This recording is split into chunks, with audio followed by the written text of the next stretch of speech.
शिक्षा लोक, आपका परिवार और आपका चैनल शिक्षा लोक में हार्दिक स्वागत है।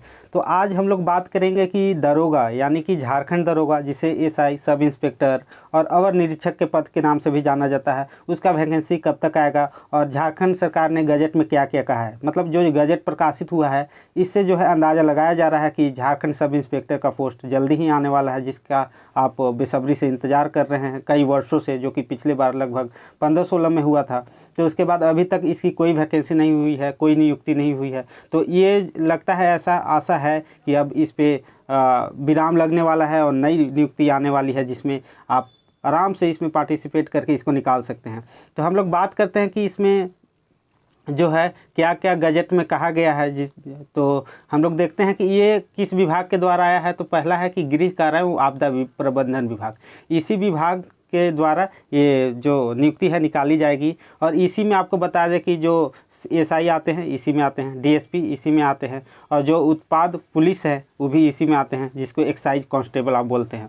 तो ये सब में है। और क्या राज्यपाल इसमें किस पे सहमति दिए हैं, तो यहाँ देख सकते हैं कि झारखंड के राज्यपाल, अभी राज्यपाल कौन है, तो हमारे माननीय श्री रमेश बैस जी राज्यपाल हैं झारखंड के। तो उन्होंने झारखंड राज्य पुलिस अवर निरीक्षक संवर्ग नियुक्ति नियमावली 2016 में संशोधन हेतु निम्नांकित नियमावली बनाते हैं। क्या क्या बनाते हैं देखिए, संक्षिप्त नाम और विस्तार। ये जो है नियमावली झारखंड राज्य पुलिस अवर निरीक्षक संवर्ग नियुक्ति नियमावली 2022 कहलाएगी। मतलब 2016 पहले थी, अब 2022 कहलाएगी। इसका विस्तार संपूर्ण झारखंड में होगा, ये तो जान ही रहे हैं आप। और इसमें क्या है कि झारखंड राज्य पुलिस अवर निरीक्षक संवर्ग नियुक्ति नियमावली 2016 की नियम 10 में निम्नांकित प्रावधान होगी। क्या होगी, तो शैक्षणिक योग्यता। शैक्षणिक योग्यता क्या है कि केंद्र अथवा राज्य सरकार द्वारा मान्यता प्राप्त विश्वविद्यालय अथवा संस्थान से स्नातक डिग्री, मतलब ग्रेजुएट होना जरूरी है। और इसमें बात करें कि क्या क्या होना जरूरी है, तो आप लोग के अंदर मन में काफ़ी सारे प्रश्न होंगे कि क्या होगा सिलेबस, दौड़ना कितना होगा, क्योंकि दौड़ में भी परिवर्तन किया गया है माय डियर। और साथ ही साथ इसमें लंबाई कितनी चाहिए, हाइट कितनी होनी चाहिए आपको, कब तक नोटिफिकेशन आएगा ताकि आप आवेदन कर सकें, तैयारी कैसे करें, कहाँ से करें, कौन सा बुक बेस्ट होगा, दौड़ना क्या अभी से प्रारंभ कर दे या नहीं, और इसको अप्लाई कौन कौन सा कर सकता है। मतलब कि इसे बाहर, स्टेट के बाहर जो रहते हैं पढ़ते हैं वो भी कर सकते हैं, मतलब अदर स्टेट वाले भी। और साथ ही साथ क्या इसमें भी वो प्रोविज़न लागू होगा जो कि अभी वर्तमान में लागू है कि मैट्रिक और इंटर दोनों पास आउट होना चाहिए आपको झारखंड से ही। तो ये सारे कुछ हम लोग देख सकते हैं, जैसे कि न्यूनतम शैक्षणिक योग्यता के साथ साथ ही यहाँ अनिवार्य क्या कर दिया है। तो देख सकते हैं कि अभ्यर्थियों को मैट्रिक से यानी कि 10वीं कक्षा और इंटरमीडिएट 10+2 कक्षा झारखंड के अवस्थित मान्यता प्राप्त शैक्षणिक संस्थानों से उत्तीर्ण होना अनिवार्य होगा। साथ ही साथ अभ्यर्थी को स्थानीय रीति रिवाज, भाषा, परिवेश आदि का ज्ञान होना भी अनिवार्य है। परंतु आपको बता दें कि इसमें और क्या है, जो अगर आप रिजर्वेशन कोटा में आते हैं, कोई भी रिजर्वेशन कोटा, चाहे ओबीसी हो, एसटी, एससी या कोई हो, तो आपको ये नियम आप पर लागू नहीं होंगे। मतलब कि आप यदि मैट्रिक और इंटर झारखंड से नहीं किए हों तो भी कोई दिक्कत नहीं है, आप आवेदन कर सकते हैं बिना किसी रुकावट के। साथ ही साथ आपको बता दें कि इसमें होगा क्या, तो पहले शारीरिक क्षमता होगा। जी हाँ दोस्तों, इसमें व्यापक परिवर्तन ये किए गए हैं कि पहले आपका पीटी होगा, मतलब कि फिजिकल टेस्ट, फिर आपका होगा मेडिकल, इसके बाद होगा आपका रिटेन में आपका जो है उसके आधार पे ही आपका चयन किया जाएगा। मतलब कि अगर आप फिजिकल टेस्ट पास कर देते हैं, इसको सिर्फ पास करना है, कटअप से ऊपर रहना है। मतलब कि 10 किलोमीटर दौड़ना है तो आपको दौड़ लेना है। क्या है, तो पुरुषों के लिए 60 मिनट, मतलब 1 घंटा में 10 किलोमीटर दौड़ना है। महिलाओं के लिए क्या है, तो 40 मिनट का टाइम दिया जाएगा आपको और 5 किलोमीटर दौड़ना है। मतलब कि पुरुष से ठीक आधा दौड़ना है आपको। ये तो फिजिकल की बात हो गई। अब आइए जानते हैं कि जांच परीक्षा में क्या क्या होगा। अगर आपको कौन सी चीज़ है आपके शरीर के अंदर तो आपका सिलेक्शन रुक सकता है। तो अगर आपका मुड़ा हुआ घुटना हो, धनु पैर हो, समतल पैर और स्पित सिरा हो, अंगुलियों का उचित ढंग से घूमना या दृष्टि दोष हो, कलर ब्लाइंडनेस हो, तो आपका चयन नहीं हो सकता है। ऐसा यहाँ लिखा गया है इस गजट में।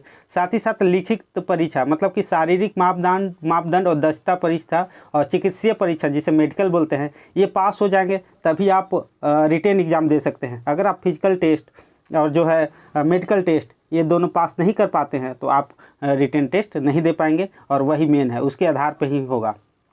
तो ये सब तो काफ़ी कुछ इसमें बताया गया है, लेकिन हम लोग जानते हैं जो मेन चीज़ जानना है सो कि सिलेबस क्या क्या हो सकता है। तो दोस्तों मैं बता दूं आपको कि हाइट की जहाँ तक बात है जो यहाँ मेंशन नहीं किया गया है, वो ज़्यादातर चांस है कि जो पुरुषों के लिए है वो 165 हो। 165 उन पुरुषों के लिए जो जनरल कोटा से आते हों या ओबीसी से आते हों। साथ ही साथ आपको बता दें कि यदि आप एसटी एससी कोटे से आते हैं तो उसमें आपका हाइट जो हो सकता है वो है आपका 160 सेंटीमीटर, मतलब 5 सेंटीमीटर कम। और यदि आप महिला हैं तो कितना हो सकता है, तो आप उसके लिए 155 सेंटीमीटर ऐसा दायरा हो सकता है। और साथ ही साथ अगर इसमें बात करें कि सिलेबस क्या हो सकता है, तो ज़्यादातर चांस है, मतलब 90% आप चांस मान सकते हैं कि जो सिलेबस है वो 3 पार्ट में विभाजित होगा। इसमें आप देख सकते हैं कि पहला जो होगा वो जैसे कि और बाकी एसएससी के जो फॉर्म है, जो एग्ज़ाम है उसमें रहते हैं सिलेबस मेंशन, वैसे ही होंगे। तो पहला हिंदी और इंग्लिश क्वालिफाइंग होगा और उसमें 120 प्रश्न आ सकते हैं। साथ ही साथ स्थानीय भाषा, जिसमें कि आपका नागपुरी, पंच परगनिया, खोरठा और खड़िया, संथाली, ये सब जितने भी भाषाएं हैं वो देखने को मिलेंगी और आपको इसी में स्कोर करना है जितना बेस्ट हो सकता है। और लास्ट जो पेपर थर्ड होगा जो उसमें 120 से 150 प्रश्न, ये दोनों में से कोई भी आ सकते हैं, जिसमें कि आपका जनरल नॉलेज रहेगा, जिसमें झारखंड से रहेंगे, बायो से रहेंगे, फिजिक्स से रहेंगे, केमिस्ट्री से भी रहेंगे, मतलब साइंस पोर्शन हैं। साथ ही साथ आपका करेंट अफेयर्स देखने को मिलेगा, ज्योग्राफी, हिस्ट्री, ये सब, और इकोनॉमिक्स, ये जितने भी आपका जनरल सब्जेक्ट होते हैं जिसको जीएस बोलते हैं वो सारे देखने को मिलेंगे। तो ये सारे आपका हो गए सिलेबस के बारे में जानकारी। और साथ ही साथ आपको बता दें कि आप यदि ग्रेजुएट है तभी ये भर पाएंगे, अगर अंडर ग्रेजुएट है तो नहीं भर पाएंगे। और उम्र सीमा की बात करें तो उम्र सीमा न्यूनतम 21 वर्ष से शुरू होगा और जनरल के लिए ज़्यादा संभावना है कि 35 वर्ष तक। और अगर आप ओबीसी से आते हैं तो 3 साल का रिलैक्सेशन मिल जाएगा, यानी 38 वर्ष तक। और एससी एसटी कोटे से हैं तो 40 वर्ष होने की संभावना है। तो ये सारे डिटेल्स रहे। तो और साथ ही साथ आपको बता दें कि जो शिक्षा लोक है इस पे प्रतिदिन प्रैक्टिस सेट करवाया जा रहा है, तो आप उसे देख सकते हैं और प्ले लिस्ट में जा कर के। और जितना भी आपका अपडेट आता है झारखंड को यहीं पे देखने को मिलेगा। और आप लोग पढ़ते रहें, बने रहें, क्योंकि ये एग्ज़ाम आपको छोड़ना नहीं है, अच्छे से करना है। और वर्दी का तो अपना ही शान होता है, अपना ही आन बान सब होता है। तो अगर आपका सपना है काफ़ी दिनों से कि मेरा वर्दी हो, मेरा रॉब वाला थोड़ा जॉब हो, पावर पैसा सब हो, पैसा मतलब समझ ही रहे हैं कि जी हाँ सैलरी वाला सब कुछ ठीक रहेगा, तो ये ऐसा अनुमान है कि आने वाले कुछ महीनों में आ सकता है वैकेंसी। क्योंकि इसमें प्रोसेस होता है। पहले जो है कार्मिक विभाग बताएगा कि कितना पद है, मान लीजिए कि 500 पद हैं या 1000 पद हैं। इसके बाद वो जो है जाएगा कैबिनेट के पास, अप्रूव्ड होगा, अप्रूव्ड होके इसके बाद विज्ञापन आएगा, विज्ञापन आने के बाद आप आवेदन करेंगे और आवेदन करने के बाद जो भी 2-3-4 महीना का टाइम होगा उसके बाद ये जो है एग्ज़ाम होगा। सबसे अच्छी बात इसमें क्या है कि फिजिकल को पहले रखा गया है। अगर आप फिजिकल और पढ़ाई, मतलब कि आप स्टडी मोड में भी है और थोड़ा सेहतमंद में भी है, अपना फिजिकल पे ध्यान देखते हैं, फिट हैं, दौड़ते हैं तो अच्छा है।